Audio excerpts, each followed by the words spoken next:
Assalamualaikum warahmatullahi wabarakatuh. Perkenalkan, nama saya Sulistiawati Barkah dengan NPM 2411050111876. Saya dari kelas PAI reguler G. Di sini saya akan menjelaskan atau mempresentasikan dengan materi pengenalan Al-Qur'an. Baik, kita mulai dari latar belakang mengapa makalah ini penting. Al-Qur'an merupakan kitab suci yang dijadikan pedoman oleh umat Islam, mencakup aturan tentang hubungan dengan Allah, manusia, atau dengan alam sekitar. Allah menurunkannya untuk menjadi petunjuk dan sumber kehidupan umat Islam. Maka dari itu, kita sebagai umat Islam untuk memahami isi dan keistimewaan Al-Qur'an itu adalah hal mendasar bagi kita. Nah, dari latar belakang tersebut muncullah 3 pertanyaan ini, yaitu 1. Apa sih yang dimaksud Al-Qur'an? Apa pengertian Al-Qur'an itu? Nah, yang kedua, apa saja sih nama sifat Al-Qur'an itu?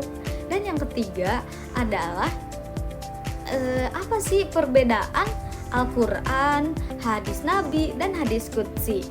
Nah, dari pertanyaan tersebut itu mendorong kita untuk lebih memahami apa itu Al-Qur'an. Nah, tujuan dari presentasi ini adalah untuk menjelaskan apa itu definisi Al-Qur'an. Yang kedua, untuk memperkenalkan nama dan sifat-sifat Al-Qur'an itu apa saja. Yang ketiga adalah kita juga jadi bisa untuk membedakan mana hadis Nabi, mana Al-Qur'an, dan mana hadis Qudsi. Nah, harapannya semoga teman-teman bisa memahami materi kali ini. Nah, kita memasuki pembahasan yang pertama nih, yaitu definisi Al-Qur'an. Apa sih Al-Qur'an itu? Nah, secara bahasa, Al-Qur'an berasal dari kata qoro'a yaqra'u Qur'anan, yang artinya membaca. Sedangkan menurut istilah adalah firman Allah yang diwahyukan kepada Nabi Muhammad SAW yang diturunkannya itu secara berangsur-angsur. Nah, dan jika kita membacanya kita mendapatkan pahala. Nah, slide selanjutnya ini mengenai definisi Al-Qur'an menurut para ahli. Yang pertama, menurut Dr. Subni As-Solih, dia mendefinisikan Al-Qur'an adalah merupakan kalam Allah yang ditulis di dalam mushaf. Sedangkan menurut ahli yang kedua, yakni Muhammad Ali As-Sabuni, dia mendefinisikannya adalah firman Allah yang tidak ada tandingannya.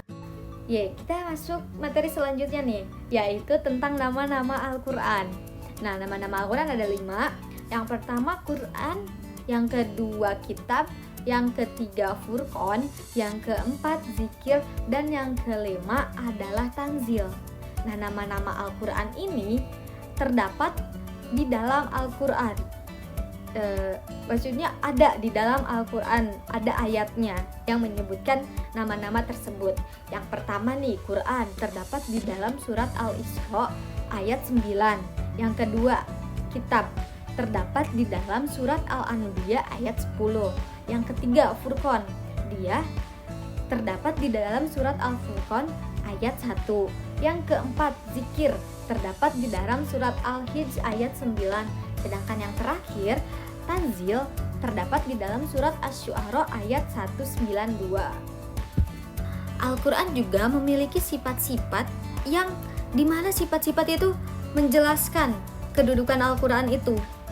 Antara lain adalah nur atau cahaya yang memberi penerangan bagi manusia atau umat Islam itu. Yang kedua, mubin, yang menerangkan. Yang menerangkan di sini adalah menerangkan kebenaran secara jelas. Terus juga mubarak, yaitu yang diberkahi. Jadi Al-Qur'an ini penuh berkah. Terus juga ada aziz, yang dimuliakan. Jadi Al-Qur'an ini jauh dari kesalahan, bahkan tidak ada atau terjaga dari kesalahan gitu. Jadi nggak mungkin salah. Nah, melalui sifat-sifat tersebut jadi jelas kedudukannya Al-Quran itu sebagai pedoman hidup manusia. Nah, lanjut ke materi selanjutnya, yaitu tentang perbedaan Al-Quran, hadis Nabi, dan hadis Qudsi. Al-Quran sendiri yaitu firman Allah, lafadznya dari Allah dan maknanya juga dari Allah. Sedangkan hadis Nabi adalah perbuatan atau perkataan atau juga persetujuan Nabi yang lafadznya juga itu dari Nabi. Itu perbuatan Nabi gitu kan. Terus yang ketiga yaitu hadis Qudsi. Hadis Qudsi itu maknanya dari Allah, tapi yang mengucapkannya itu Nabi Muhammad SAW.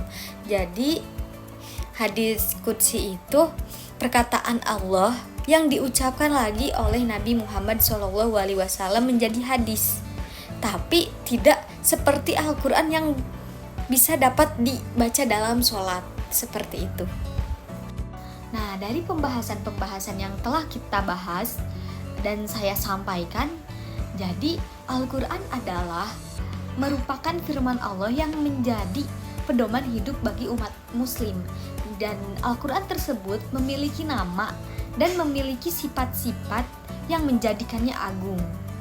Dan kita juga setelah mengetahui perbedaan hadis Nabi, hadis Qudsi dengan Al-Quran.